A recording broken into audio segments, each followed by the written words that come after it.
السلام علیکم، بسم اللہ الرحمن الرحیم۔ المومنین حضرت جویریہ رضی اللہ عنہا نام برا تھا، بعد میں آپ صلی اللہ علیہ وسلم نے جویریہ رکھا تھا۔ والد کا نام حارث۔ آپ رضی اللہ عنہا کے والد حارث خاندان بنو مستلق کے سردار تھے۔ حوالہ فضائل اعمال اور حیات صحابہ۔ 8ویں زوجہ محترمہ المومنین حضرت جویریہ رضی اللہ عنہا یہ غزوہ مریسہ میں قید ہو کر آئی تھی اور غنیمت میں حضرت ثابت بن قیس رضی اللہ عنہ کے حصے میں آئی تھی۔ قید ہونے سے پہلے آپ رضی اللہ عنہ کا پہلا نکاح ان کے قبیلے کے ایک شخص مصافہ بن صفوان سے ہوا تھا۔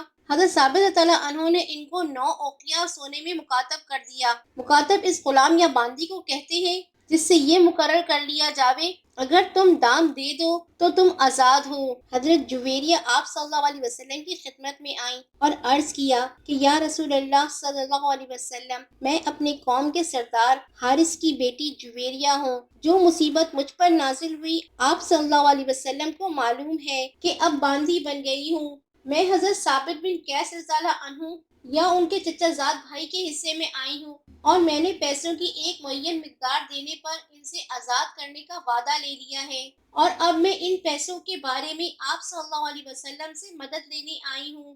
حضور صلی اللہ علیہ وسلم نے فرمایا کیا تم اس سے بہتر چیز کے لیے تیار ہو؟ انہوں نے کہا یا رسول اللہ صلی اللہ علیہ وسلم وہ کیا ہے؟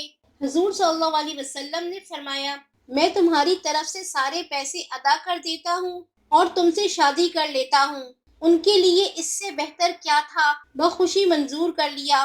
انہوں نے کہا جی ہاں یا رسول اللہ صلی اللہ علیہ وسلم، میں بالکل تیار ہوں۔ اور 5 ہجری میں مشہور قول کے موافق اور بعضوں نے 6 ہجری میں اس قصے کو بتایا ہے، نکاح ہو گیا۔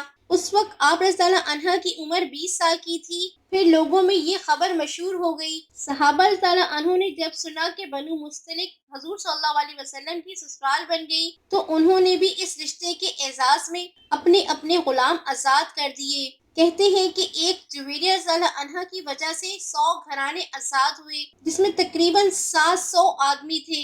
اس قسم کی مصلحتیں حضور صلی اللہ علیہ وسلم کی ان سب نکاحوں میں تھی۔ حضرت عائشہ رضی اللہ عنہا فرماتی ہے کہ میرے علم میں ایسی کوئی عورت نہیں ہے جو حضرت جویریہ رضی اللہ عنہا سے زیادہ اپنی قوم کے لیے بابرکت ثابت ہوئی ہو۔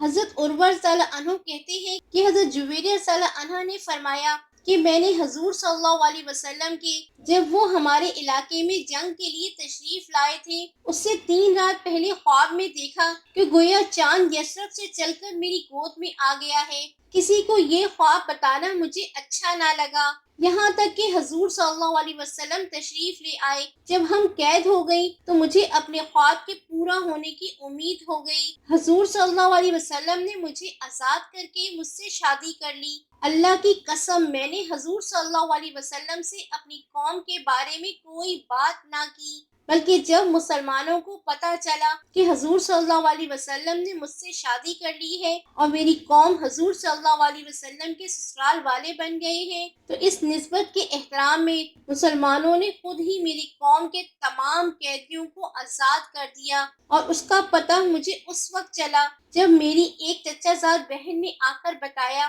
کہ وہ آزاد ہو گئی ہے۔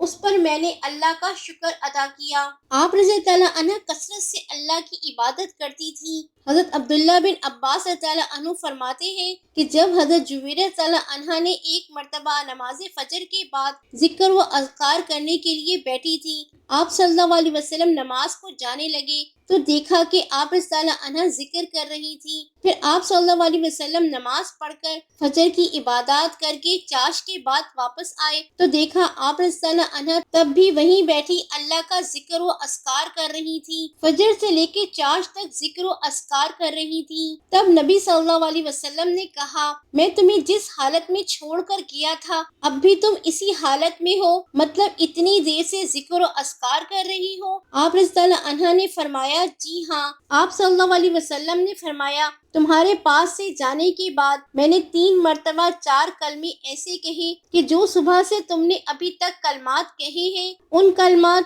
اور جو 4 کلمات میں نے 3 بار کہے ہیں ان کو ایک پلڑے میں رکھ دیا جائے تو میرے وہ 4 کلمے وزنی ہوں گے۔ پھر آپ صلی اللہ علیہ وسلم نے فرمایا سبحان اللہ و بحمدہ عدد خلقہ و رضا نفسہ و زینت عرشہ و مدد کلماتہ۔ ترجمہ: میں اللہ کی پاکی بولتا ہوں خوبیوں کے ساتھ، اس کی مخلوقات کے شمار کے برابر، اور اس کی رضامندی اور خوشی کے برابر، اور اس کے عرش کے طول کے برابر، اور اس کے کلمات کی سیاہی کے برابر۔ لیکن اس حدیث سے یہ بات بھی پتہ چلتی ہے کہ آپ رضی اللہ عنہا بہت لمبا اللہ کا ذکر کیا کرتی تھی۔ ربیع الاول 50 ہجری میں صحیح قول کے موافق 65 برس کی عمر میں مدینہ طیبہ میں انتقال فرمایا، اور بعضوں نے ان کا انتقال 56 ہجری میں 70 برس کی عمر میں لکھا ہے۔ انا للہ و انا الیہ راجعون۔